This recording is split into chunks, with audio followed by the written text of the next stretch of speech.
আবারও স্পেনের বিপক্ষে মাঠে নামছে আর্জেন্টিনা। এবার আরও একটি ট্রফির লড়াই মাঠে নামছে মেসি ইয়ামালরা।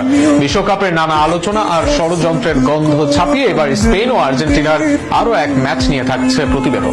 বিশ্বকাপ ফাইনালের উত্তাপ এখনো পুরোপুরি না কমতেই ফুটবল প্রেমীদের সামনে হাজির হতে যাচ্ছে আরও একটি হাই ভোল্টেজ লড়াই।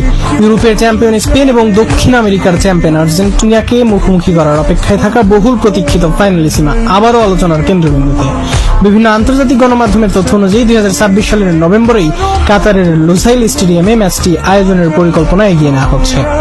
মূলত 2024 সালের ইউরো ও কোপা আমেরিকার চ্যাম্পিয়নদের এই লড়াই 2026 বিশ্বকাপের আগে হওয়ার কথা ছিল। তবে মধ্যপ্রাচ্যের নিরাপত্তা পরিস্থিতি এবং ভূরাজনৈতিক অস্থিরতার কারণে নির্ধারিত সময়সূচি বাস্তবায়ন করা সম্ভব হয়নি। পরে ম্যাচটি স্পেন কিংবা দুই দলের মাঠে হোম অ্যান্ড অ্যাওয়ে ভিত্তিতে আয়োজনের আলোচনা হলেও কোনো প্রস্তাবই চূড়ান্ত রূপ পায়নি। এবার ESPN আর্জেন্টিনার সাংবাদিক মার্টিন আলভারোর প্রতিবেদনে নতুন করে আশার আলো দেখা গিয়েছে। তার দাবি, কাতার সরকার লুসাইল স্টেডিয়ামে ম্যাচটি আয়োজনের শর্ত গ্রহণ করেছে এবং আগামী নভেম্বরে এই ম্যাচ আয়োজনের লক্ষ্য করছে এবং কাজ চলছে।